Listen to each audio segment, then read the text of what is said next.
Shalom. Mari kita akan melihat di dalam Injil Matius pasal 26. Karena ini minggu yang penting ya, selama seminggu dimulai hari Minggu di mana bom meletus. Itu adalah waktu di mana Tuhan Yesus juga masuk ke Yerusalem dan disambut dengan lambaian daun-daun palem. Dan seminggu ini sebenarnya waktu yang terpenting. Seharusnya setiap orang Kristen mengetahui ini waktu yang terpenting, bahwa setiap ibadah selama seminggu ini adalah sebenarnya ibadah-ibadah yang sangat penting.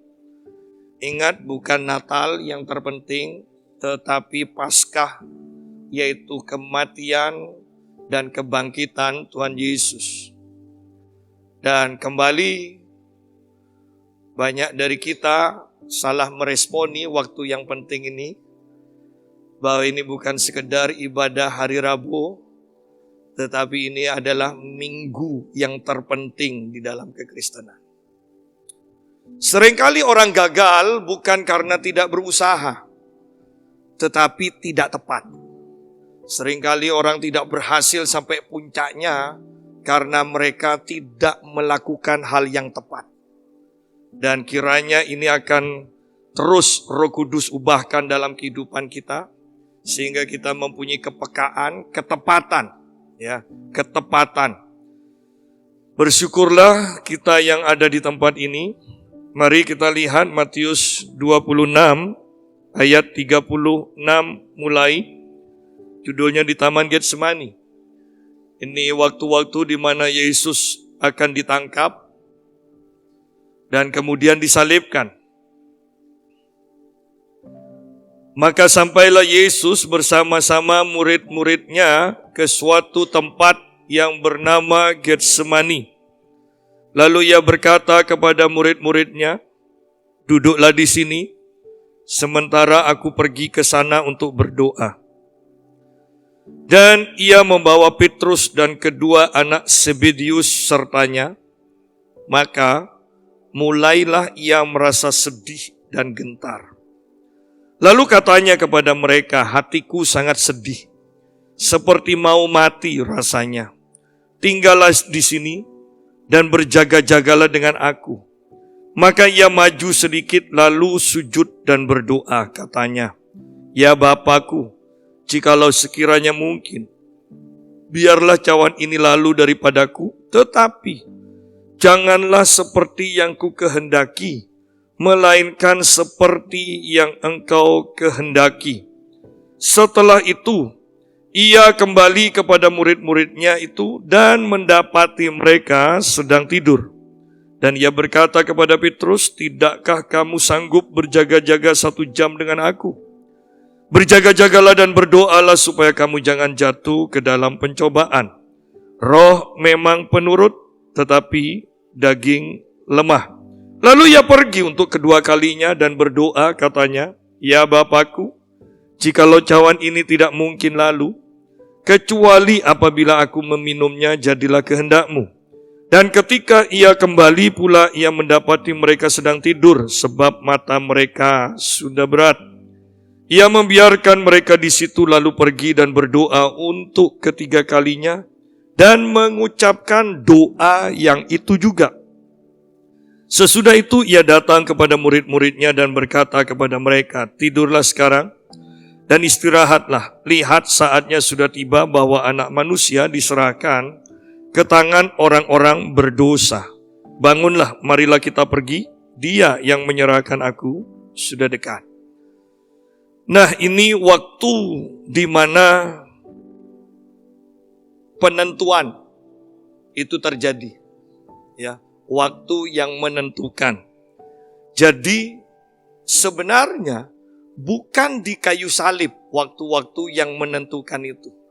Waktu yang menentukan itu ditentukan apakah kita akan mengalami kemenangan atau tidak, apakah kita akan berhasil atau tidak, apakah kita taat atau tidak, ditentukan di dalam doa. ditentukan di dalam doa. Banyak orang bertanya-tanya, padahal saya sudah melakukan ini, saya sudah beribadah, saya memberi perpuluhan, saya setia dan sebagainya dan sebagainya. Tetapi kok gagal? Tetapi kok masih aja ada masalah? Pertanyaannya, apakah sudah mulai berdoa? Apakah sudah dimulai dengan doa? Itu pertanyaannya. Banyak orang yang tidak memulai dengan doa. Hari-harinya tidak dimulai dengan doa.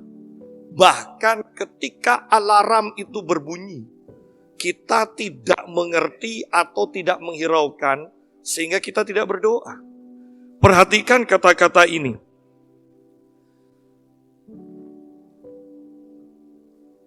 Ayat yang ke-37. Dan ia membawa Petrus dan kedua anak Zebedius sertanya. Maka mulailah Yesus merasa sedih dan gentar. Yesus merasa sedih dan gentar. Lalu katanya kepada mereka, hatiku sangat sedih. Seperti mau mati rasanya. Tinggallah di sini dan berjaga-jagalah dengan aku. Maka ia maju sedikit lalu sujud dan berdoa. Lihat, dimulai dari Yesus merasa sedih dan gentar. Bahkan perasaan itu semakin didiamkan semakin kuat sehingga Yesus mengatakan seperti mau mati rasanya. Sehingga Yesus kemudian mengajak muridnya, ayo berjaga-jaga ya. Kata berjaga-jaga ini tidak bisa dipisahkan atau tidak bisa diartikan lain kecuali berdoa. Dan ayat 39 kemudian dikatakan Yesus mulai bersujud dan berdoa. Nah, seringkali Roh Kudus itu sudah memberikan alarm kepada kita. Kok gak enak ya? Kadang juga malam biasanya tidur nyenyak, kok gak bisa tidur ya? Padahal siang tadi juga gak tidur.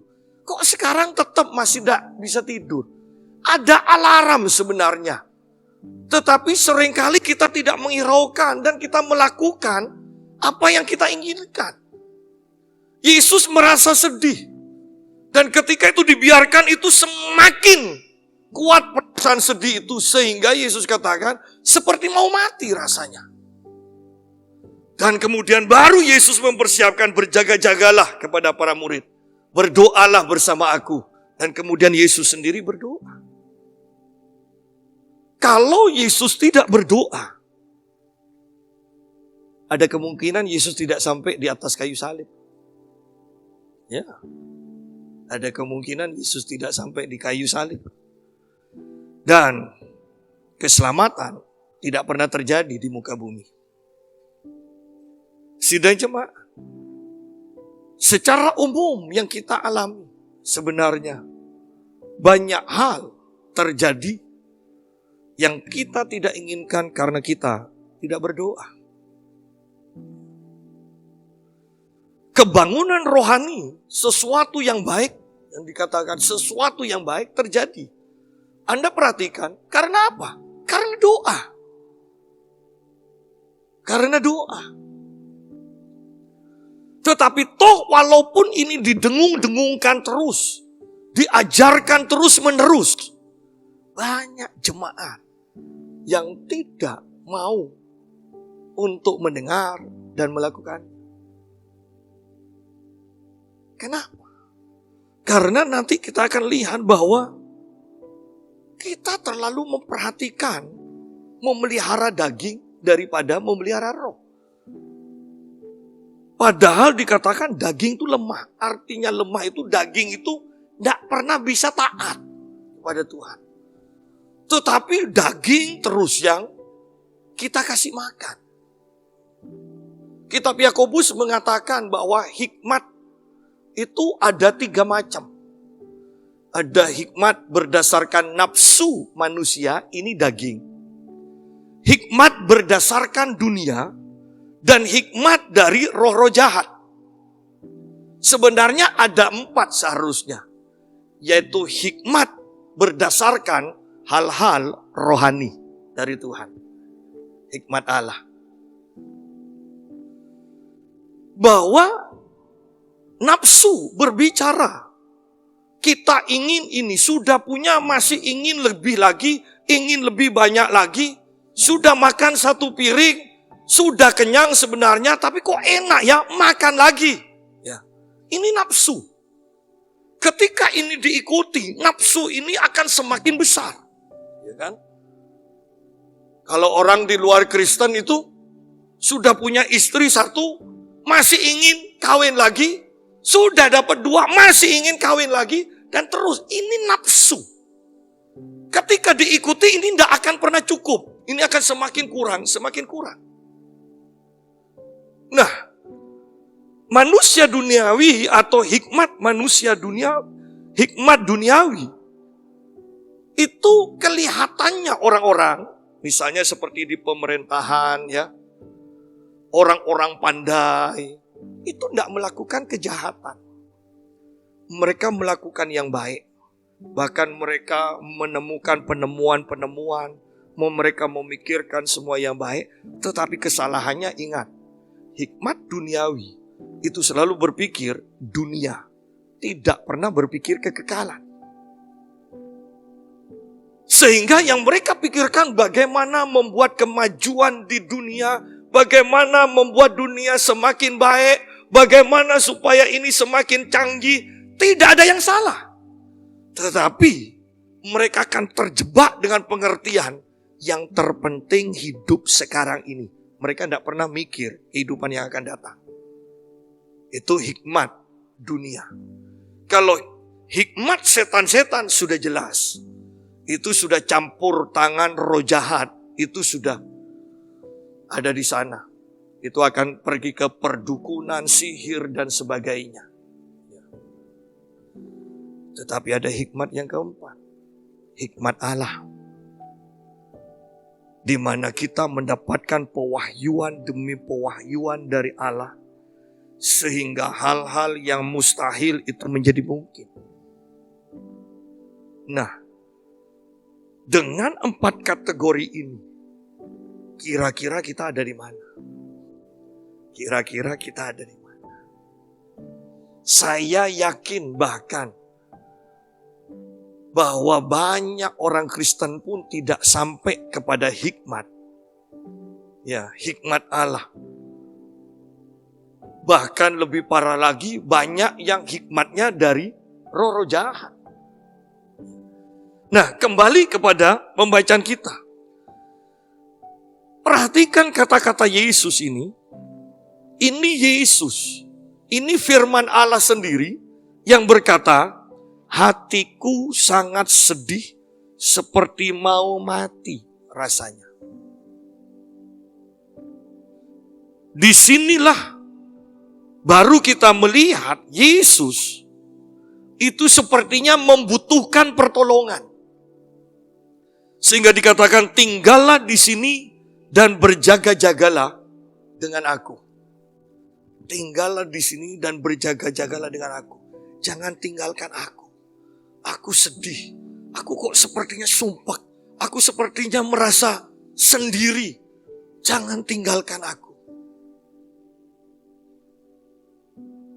Anda bisa melihat ini Yesus, ini Tuhan kita. Memiliki perasaan yang seperti itu. Dan kemudian dikatakan, Yesus mulai sujud dan berdoa.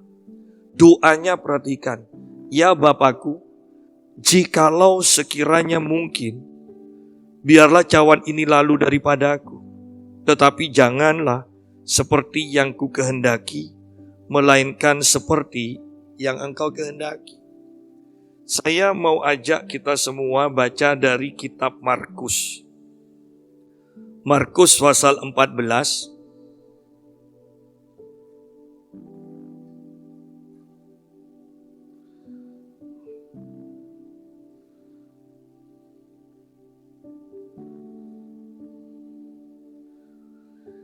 Nah, ayat 36 mengatakan begini.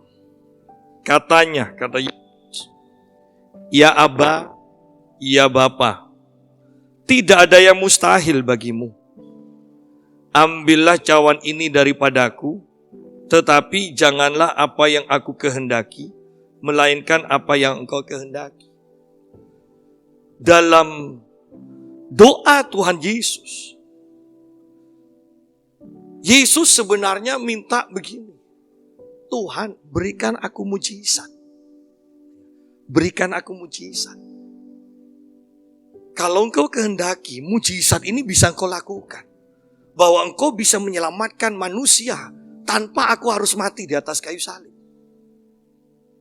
Bisa. Lihat di sini, ya Aba, ya Bapa, tidak ada yang mustahil bagimu. Bahwa ketika Allah mau menolong kita, Dia bisa melakukan mujizat. Tetapi perhatikan, Yesus juga katakan, tetapi janganlah apa yang aku kehendaki, melainkan apa yang kau kehendaki. Sayangnya dalam peristiwa salib ini, Allah Bapa tidak mau menyelesaikannya dengan mujizat.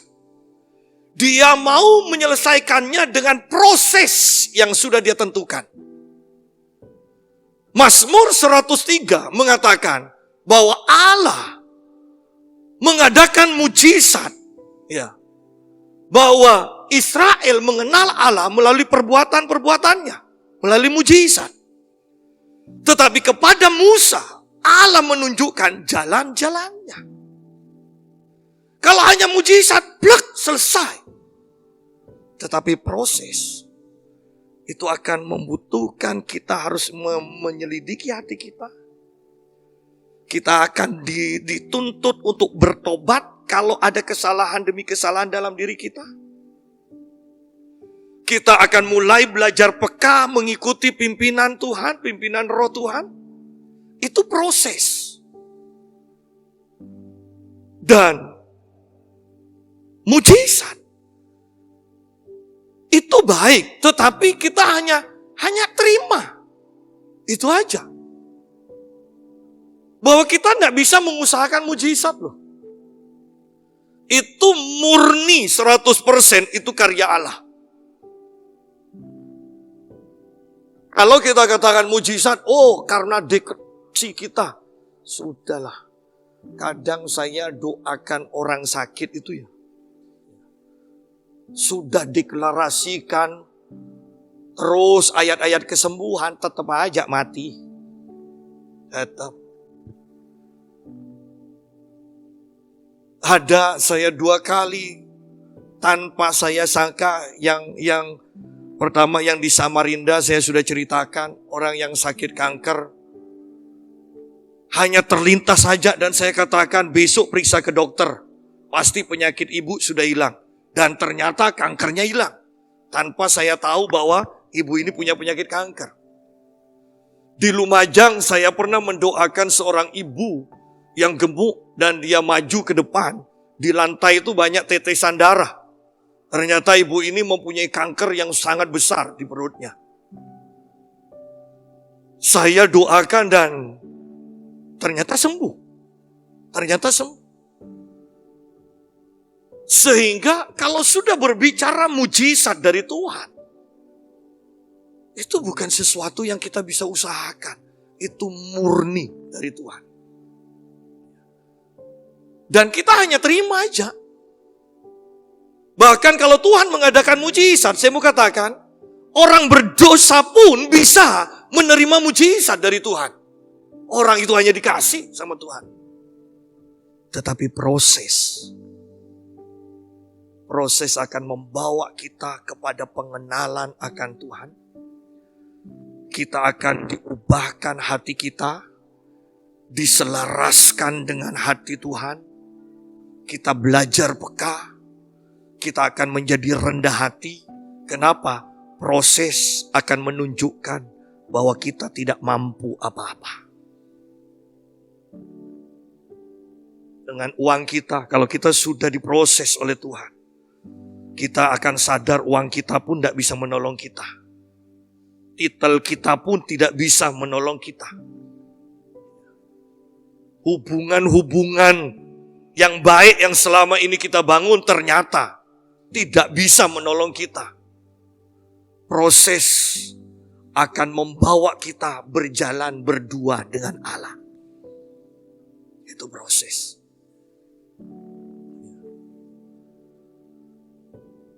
Jadi di sini, di dalam doa Yesus, kalau memang sekiranya mungkin, Tuhan, tidak ada yang mustahil.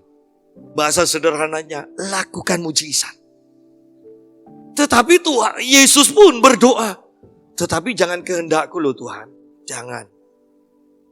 Kenapa? Karena sebenarnya Yesus ini tahu bahwa dia diutus ke dunia untuk mati di atas kayu salib memang. Tetapi itu menakutkan. Jadi secara manusianya, dia itu berseru kalau memang mungkin. Kalau memang dengan mujizat bisa selesai dan ini kehendak Bapa, milih mujizat aja.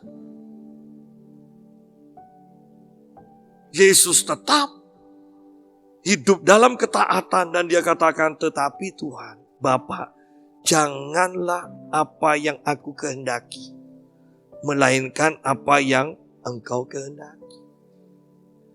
Ingat, doa ini tidak bisa dijadikan doa kita terus menerus. Ya. Tuhan berkati aku dengan uang 100.000 untuk makan hari ini Tuhan. Tetapi bukan berdasarkan kehendakku, kehendak. Kalau itu tidak usah tanya ke Tuhan.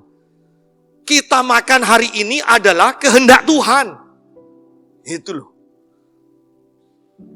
Tidak usah diembel-embeli kehendakmu terjadilah.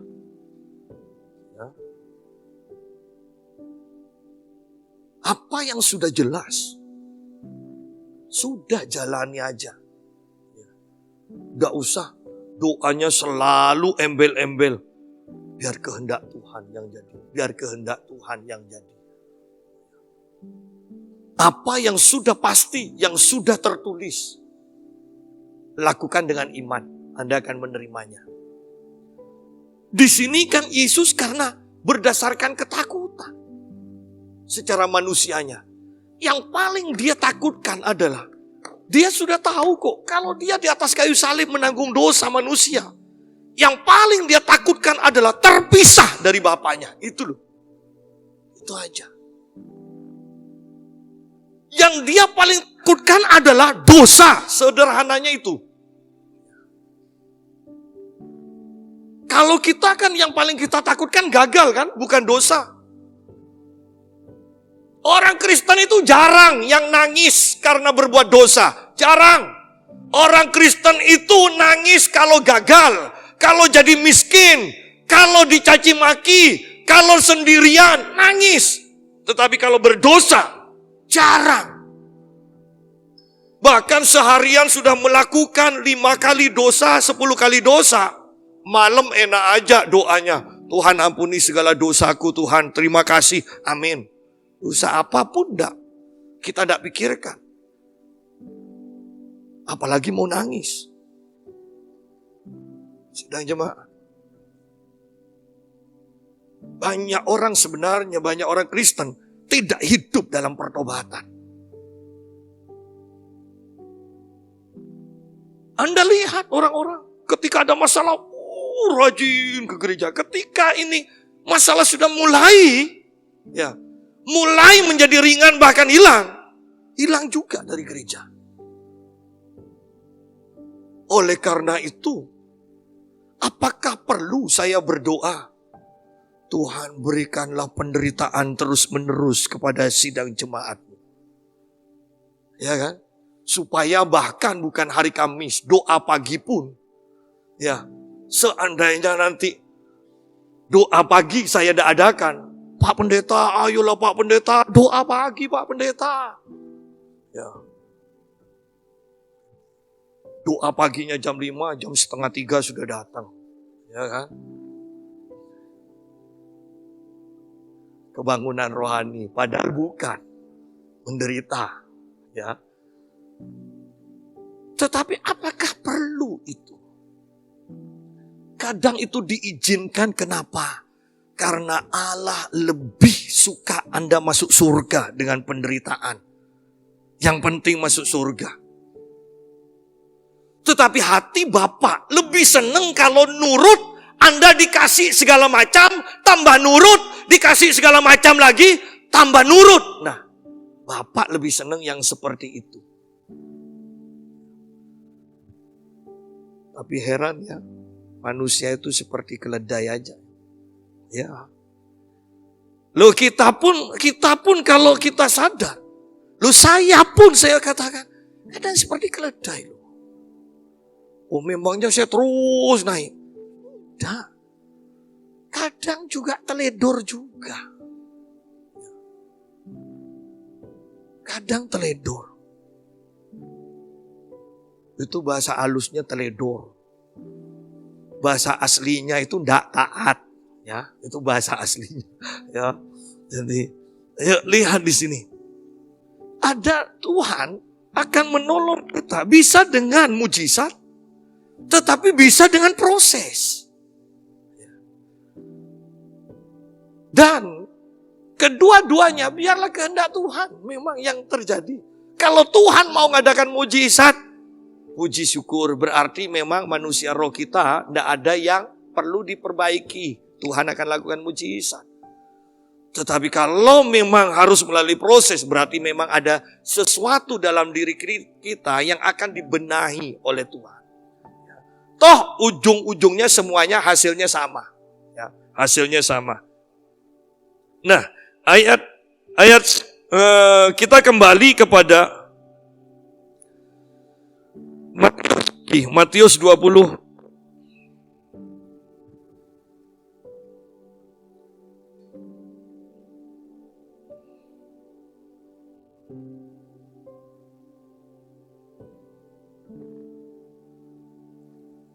Ayat yang ke-39, maka Yesus maju sedikit lalu sujud dan berdoa katanya.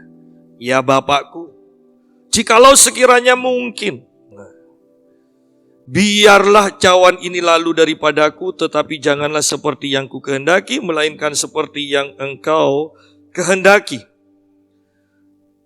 Ayat yang ke-40, setelah itu ia kembali kepada murid-muridnya, dan mendapati mereka sedang tidur. Dan Yesus berkata kepada Petrus, tidakkah kamu sanggup berjaga-jaga 1 jam dengan aku? Berjaga-jagalah dan berdoalah supaya kamu jangan jatuh ke dalam pencobaan. Roh memang penurut tetapi daging lemah. Banyak orang yang tidak mengerti bahwa di depan itu ada masalah. Di depan ada pencobaan. Para murid dalam keadaan seperti itu, dia tidur, mereka tidur. Mereka tidak tahu bahwa di depan mereka sudah ditunggu apakah mereka bisa menepati janjinya, yaitu setia kepada Yesus, tidak meninggalkan Yesus. Bahkan Petrus mengatakan, sekalipun yang lainnya pergi meninggalkan, aku tetap bersama engkau. Di depan adalah waktu di mana janji mereka akan diperhatikan oleh Tuhan. Mereka bisa nepati janji atau tidak. Mereka berhasil atau gagal. Dan kita tahu hasilnya. Mereka tidur. Dan hasilnya mereka gagal. Saya tidak bisa bayangkan kalau para murid ini berdoa sungguh-sungguh dengan Tuhan. Apa yang tercatat setelah itu? Di dalam Lukas 22,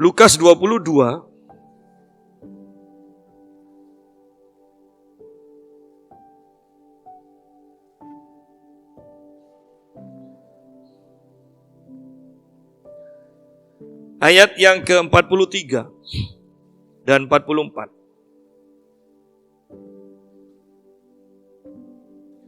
Maka seorang malaikat dari langit menampakkan diri kepada Yesus untuk memberi kekuatan kepadanya. Yesus sangat ketakutan dan makin bersungguh-sungguh berdoa. Peluhnya menjadi seperti titik-titik darah yang bertetesan ke tanah. Ya. Ini kalau bukan karena dia dikuatkan oleh malaikat, Yesus tidak akan sampai ke kayu salib. Dia akan mati di Taman Getsemani ini. Tetapi dia dikuatkan oleh malaikat. Sidang jemaat, seringkali kita tidak menyadari bahwa ada malaikat yang menyertai dan menolong kita. Tetapi lebih parahnya lagi, seringkali kita membiarkan malaikat kita menganggur karena kita tidak berdoa. Ketika Yesus berdoa, ayat yang ke-42 mengatakan,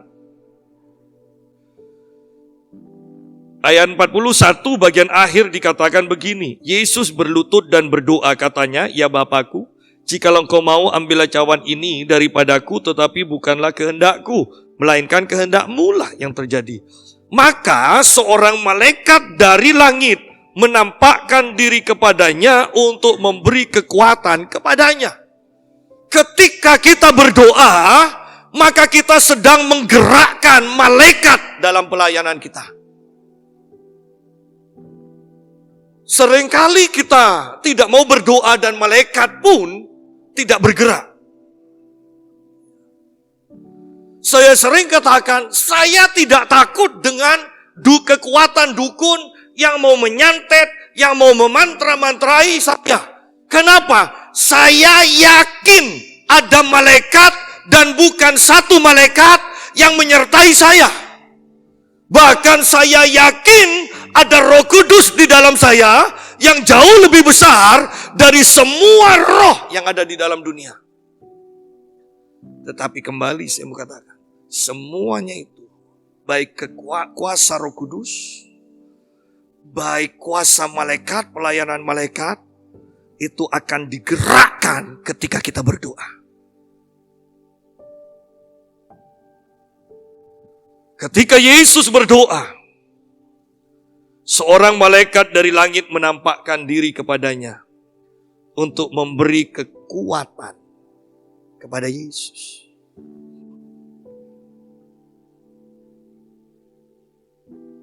Banyak orang Kristen tidak percaya dengan pelayanan para malaikat. Tetapi saya mau katakan kembali, justru di akhir zaman ini, pelayanan para malaikat dilepaskan jauh lebih besar daripada di zaman Tuhan Yesus, daripada di zaman para rasul. Malaikat-malaikat sedang dilepaskan dalam kehidupan kita sekarang. Ketika engkau melihat malaikat, engkau akan mengalami ketenangan.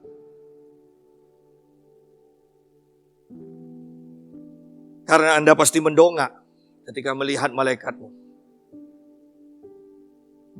Malaikat itu gagah perkasa. Dijauhkan pikiran imajinasi kita dari malaikat putih yang agak gendut dan sayapnya kecil yang melambai-lambai, ya.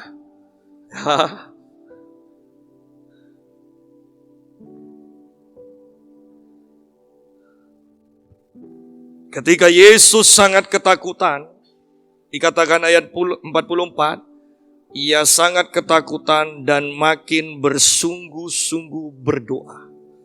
Ketika kita semakin sedih, ketika kita semakin ketakutan, itulah waktunya doa kita ditambahkan.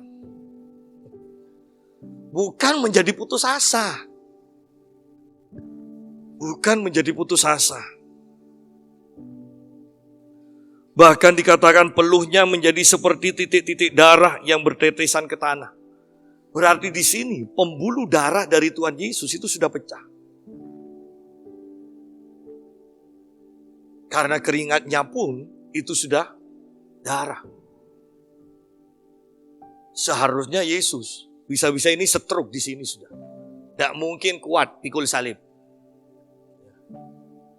Tetapi ada pelayanan para malaikat yang menguatkan.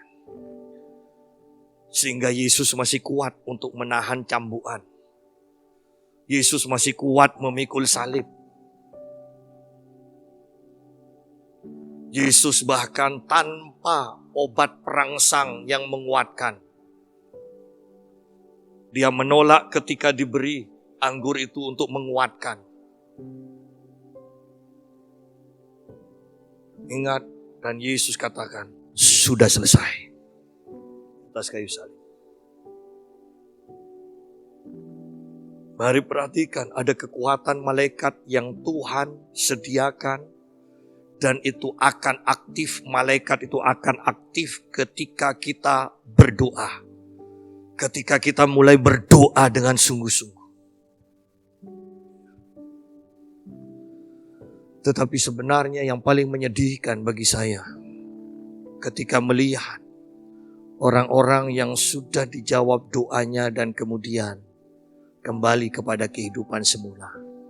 Kehidupan tanpa doa. Itu seperti hanya memanipulasi Tuhan. Bukankah jahat orang yang memanipulasi? Sidang jemaat, doa adalah keintiman dengan Tuhan. Doa adalah keintiman dengan Tuhan. Bukan karena kita butuh, tetapi karena kita mengasihi Tuhan. Sedih melihat orang Kristen hanya ketika ada masalah saja berdoa. Setelah itu ninggalkan jam-jam doanya. Yang jadi pertanyaan, kan masalah tidak mungkin satu kali kan? Nanti ada masalah lagi, datang lagi ke Tuhan. Pertanyaannya, kok bisa jadi orang tidak punya rasa malu ke Tuhan? Oh, yang miliki rasa malu gitu. Anda bisa bayangkan, Anda bisa minta tolong ke seseorang, tiap hari datang ke rumahnya sebelum dikasih pinjaman, ya kan? Setelah itu hilang, bahkan waktu tagihan hilang, ya. Nanti datang lagi ketika butuh dengan janji bahkan utang yang dulu nanti saya lunasi. Ya. Nggak malu. Yang saya mau kata, bukankah kita seperti itu kan sikap kita kepada Tuhan? Jujur. Apa sih susahnya? Hanya bangun pagi, ya kan? Bangun pagi. Jam 4, jam 5, sampai jam 6. Hanya duduk kok. Kan hanya duduk kan? Hanya duduk ngoceh-ngoceh gitu kan? Istilahnya kan bahasa kasarnya duduk ngoceh-ngoceh. Lu daripada nguli. Kalau nguli 7 jam, kok bisa dikerjakan tiap hari? Kenapa? Karena memang sebenarnya kita tidak butuh Tuhan. Kita hanya butuh makan. Yang kita pikirkan hanya yang duniawi ini. Hanya nafsu, bukan Tuhan. Oleh karena itu kita mempunyai kekristenan yang sangat lemah. Sangat lemah. Karena kita tidak mempunyai hubungan dengan Tuhan. Kita tidak kenal Tuhan. Kita punya orang-orang Kristen yang lemah. Yang punya masalah. Penuh dengan penyakit. Penuh dengan dosa. Bahkan ketika virus corona semuanya tiarap. Tidak ada iman yang ditunjukkan. Yang ditunjukkan hanya ketakutan diselubungi kata hikmat.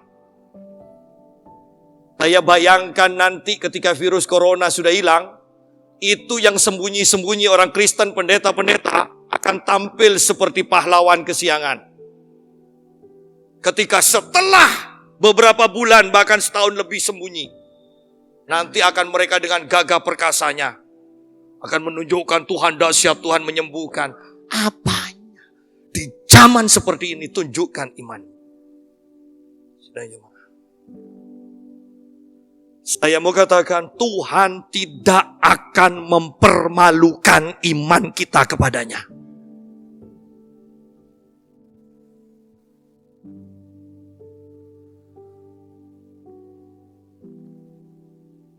Ayat 40. Setelah itu Yesus kembali kepada murid-muridnya itu dan mendapati mereka sedang tidur.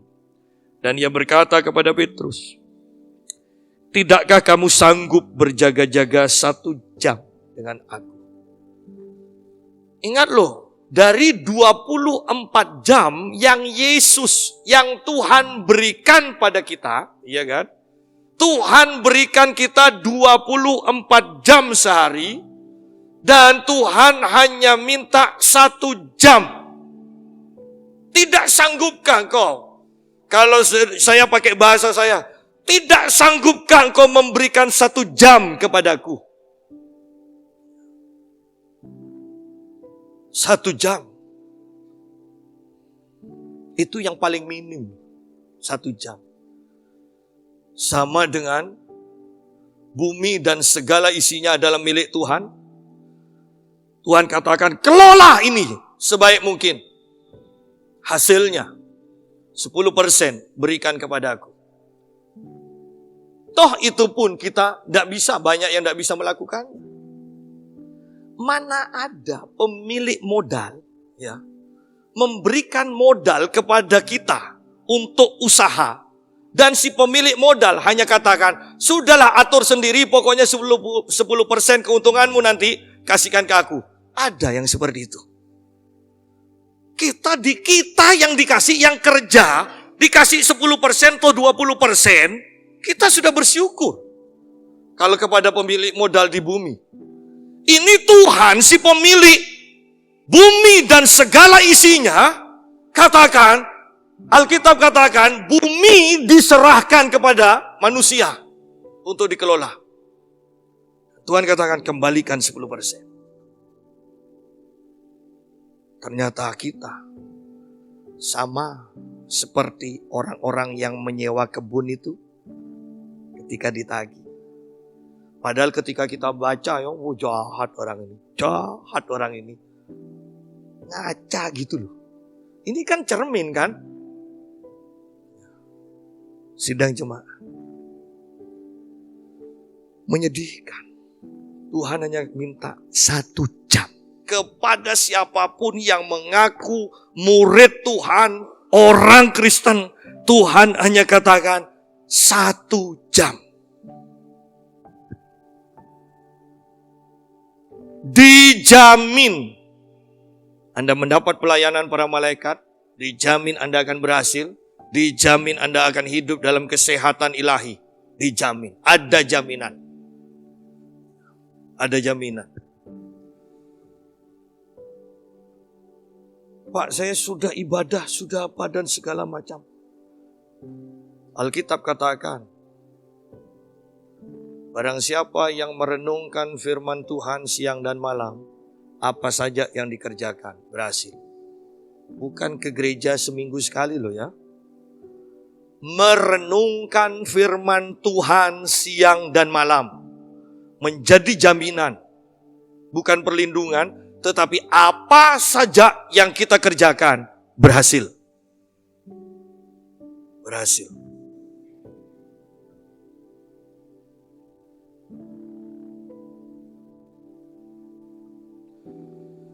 Tidakkah kamu sanggup berjaga-jaga 1 jam dengan aku? Saya sederhanakan supaya mudah dimengerti. Ini aku berikan engkau 24 jam. Sekarang sudah di tanganmu. Berikan aku 1 jam saja. Apakah kita bisa melakukannya?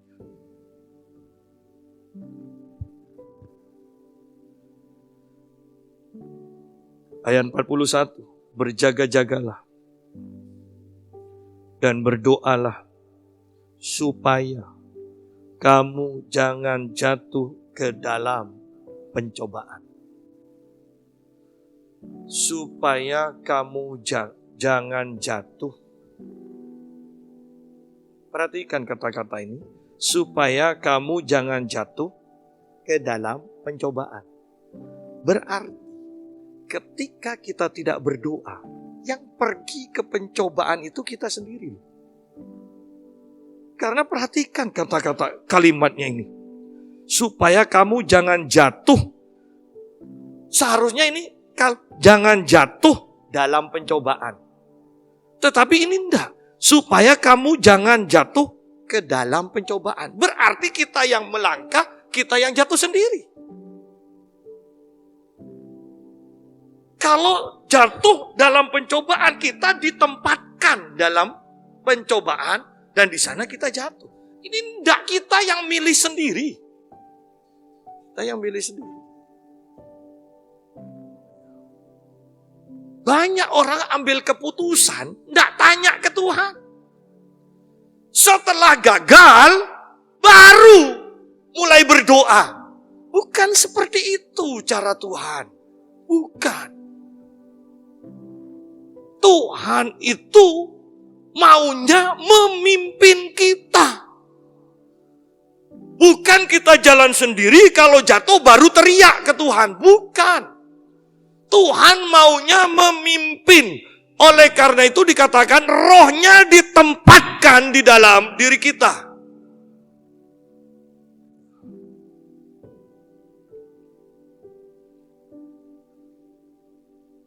Jadi seharusnya kalau banyak orang berdoa, banyak hal yang kita tidak inginkan itu tidak akan menimpa kita. Karena Tuhan kita baik kok. Dia lebih senang melihat kita tertawa daripada kita menangis karena masalah. Camkan itu. Bapak kita bapak yang baik. Dia lebih baik mengajak anaknya makan di restoran daripada mencambuk anaknya. Dia bapak yang baik. Camkan itu di dalam diri kita. Dia Bapa yang baik. Berjaga-jagalah dan berdoalah supaya kamu jangan jatuh ke dalam pencobaan. Roh memang penurut tetapi daging lemah. Roh itu penurut tetapi daging lemah. Nah itu Pak. Makanya saya tidak bisa berdoa. Karena daging itu lemah sudah tercatat kok Pak. Bukan seperti itu maksudnya. Anda diberitahu daging lemah. Oleh karena itu, jangan kasih makan terus. Kalau daging dikasih makan terus, itu daging itu semakin lemah. Yang harus dikasih makan terus itu manusia rohmu. Sehingga manusia roh yang kuat ini, yang akan terus bergerak. Daging biarkan, jangan bergerak. Sebisa mungkin daging itu jangan aktif dalam diri kita. Manusia roh yang harus aktif. Perbanyak berdoa dalam bahasa roh. Perbanyak. Saya membaca sebuah buku Pengaruh Manis dari Urapan. Dan hamba Tuhan ini mengatakan, dia ambil ayat yang mengatakan begini. Ketika aku berdoa dengan bahasa roh, maka rohku yang berdoa. Tetapi jiwaku tidak. Pikiranku tidak. Jadi dia katakan, berdoalah dalam bahasa roh sambil mendengarkan kaset-kaset khotbah. Berdoalah dalam bahasa roh sambil menonton video rohani. Berdoalah dalam bahasa roh sambil membaca Alkitab. Berdoalah dalam bahasa roh sambil mengerjakan pekerjaan rumah. Kenapa? Karena memang pikiran kita itu bisa melakukan aktivitas yang lain. Sementara manusia roh kita berdoa dalam bahasa roh. Anda akan mendapatkan banyak manfaat ketika Anda membaca Alkitab sambil berdoa dalam roh. Mana bisa Pak Yusa? Bisa. Sudahlah, saya sudah melakukannya berarti bisa. Anda selalu belum nyoba sudah katakan tidak mungkin bisa. Padahal belum dicoba. Ya, coba dulu. Ya, hari ini coba. Tidak bisa Pak Yusa. Coba, saya percaya besok pasti bisa. Ya, besok coba lagi, belum bisa. besok pasti bisa. Kan saya katakan besok pasti bisa kan? Jadi coba lagi. Ya, kalau sudah bisa, besok dah ada sudah. Ya, itu jadi hari ini bisa. Ya, coba. Sidang jemaat. Kita membutuhkan orang-orang Kristen yang kuat secara roh. Yang mampu mendeteksi apa yang akan terjadi di depan. Kita membutuhkan manusia roh yang kuat, yang mampu melihat alam roh. Kita membutuhkan orang-orang Kristen yang kuat, yang mampu bekerja sama dengan Roh Kudus dan bekerja sama dengan para malaikat. Kita membutuhkan orang-orang Kristen yang kuat, yang bisa mengucapkan sesuatu dan itu terjadi di muka bumi. Kita butuh orang-orang Kristen yang seperti itu. Sudah bukan zamannya lagi. Sakit sedikit tidak dikunjungi, pindah gereja. Sudah bukan zamannya lagi. Duh, saya tidak diperhatikan. Bukan zamannya lagi.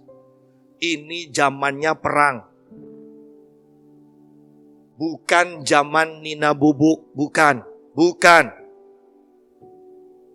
Keliru kalau kita hidup di zaman ini masih dengan pemikiran. Aku perlu diperhatikan. Aku perlu didatangi. Aku perlu dihibur. Aku perlu diperhatikan. Aku minta perhatian. Kalau aku tidak diperhatikan, aku pergi. Liru. Surga sedang mengajak engkau untuk berperang bersama-sama. Surga tidak memperhatikan aku. Sudah aku ke neraka aja.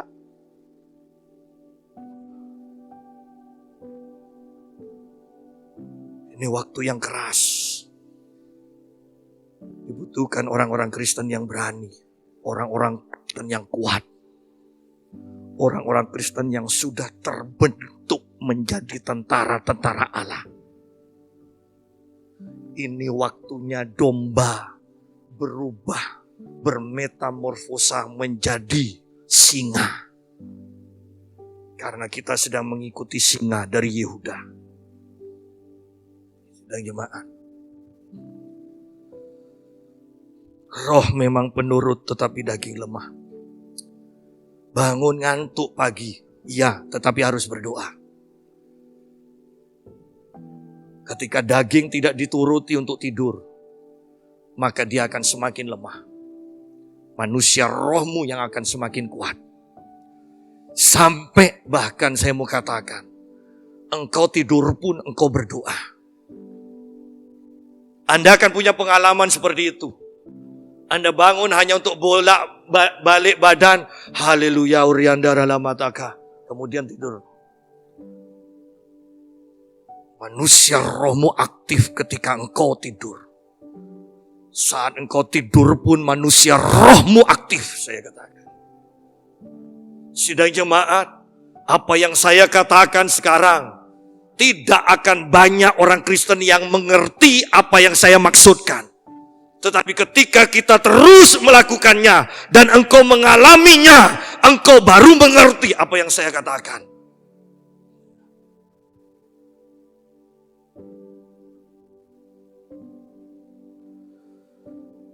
Roh memang penurut tetapi daging lemah. 42. Lalu Yesus pergi untuk kedua kalinya. Dan berdoa katanya, ya Bapakku, jikalau cawan ini tidak mungkin lalu kecuali apa aku meminumnya, jadilah kehendak-Mu. Sekarang Tuhan, di doa yang kedua kalinya, dia sudah menselaraskan. Ya sudah Tuhan, aku taat, aku nurut aja. Jangan berhenti berdoa sampai kita mempunyai hati yang taat. Sampai kita sudah memilih pilihan Allah sendiri. Jangan paksa Allah untuk merestui keinginan kita. Tetapi yang harus kita lakukan adalah kita memilih pilihan dari Allah. Doa yang kedua Yesus lakukan dengan inti yang sama, tetapi dia sudah menetapkan hatinya sekarang. Ya Bapakku, jikalau cawan ini tidak mungkin lalu, kecuali apabila aku meminumnya, jadilah kehendak-Mu. Dan ketika Yesus kembali pula, ia mendapati mereka, para murid sedang tidur, sebab mata mereka sudah berat. Lihat, ketika Anda tidak memaksakan diri. Doa pertama tidur, ketiduran. Doa kedua tidur. Doa ketiga nyenyak. Ya. Kalau Anda tidak memangkas daging ini, daging ini akan semakin kuat. Yang pertama ketiduran, yang kedua tidur, yang ketiga tidur nyenyak. Sampai Tuhan Yesus yang ketiga katakan, sudahlah tidur sekarang dan istirahat. Tidur, percuma dibanguni.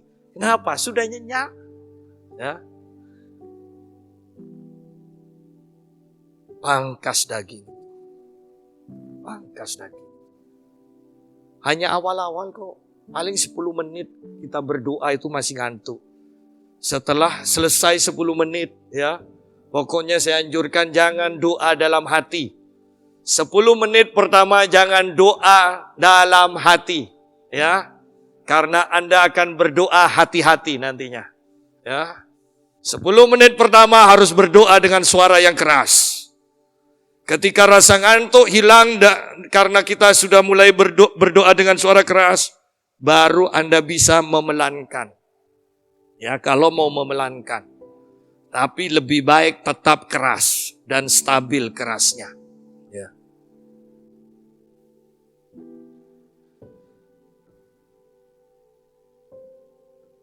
Ayat 44. Yesus membiarkan mereka di situ, lalu pergi dan berdoa untuk ketiga kalinya dan mengucapkan doa yang itu juga. Mengucapkan doa yang itu juga. Jangan diartikan ini bertele-tele. Ya. Sebenarnya tidak ada yang salah dengan doa yang diulang. Yang diulang-ulang terus untuk cari perhatian supaya doanya kelihatan panjang di tengah-tengah jemaat. Yang supaya dikatakan kita itu pandai berdoa, itu yang tidak boleh. Ya. Kalau belum dapat kepastian, doakan lagi. Tidak masalah. Doakan lagi. Yesus berdoa untuk ketiga kalinya dan mengucapkan doa yang itu juga. Yesus berdoa 3 kali dan masing-masing doanya 1 jam. Dalam menghadapi pencobaan ini, Yesus berdoa 3 jam. Tetapi, saya mau katakan ini, ingat, tidak harus 3 jam. Anda berdoa setiap hari. Setiap hari yang dibutuhkan, minimal 1 jam. 1 jam. Tetapi ketika Anda punya masalah, Anda bisa tingkatkan lagi. Anda bisa tingkatkan lagi. Tapi, kalau Anda tidak terlatih dengan 1 jam, Anda mempunyai masalah, mau doa 3 jam. 10 menit kakimu tidak bisa berdiri.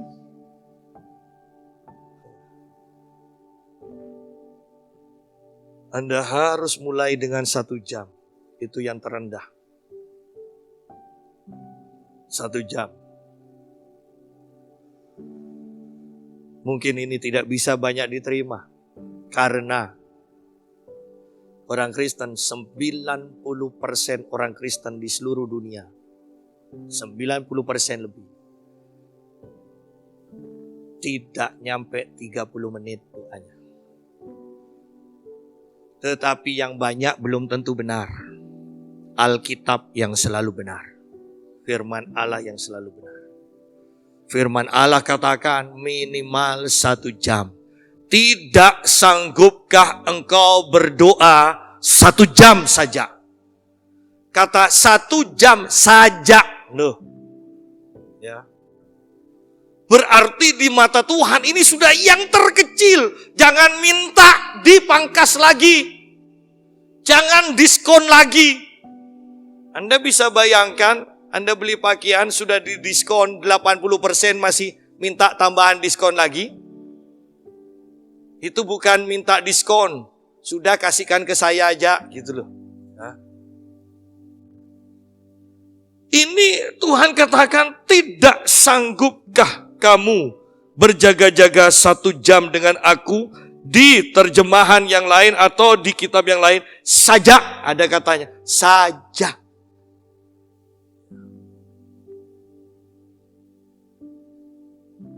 Dan Yesus berdoa 3 jam.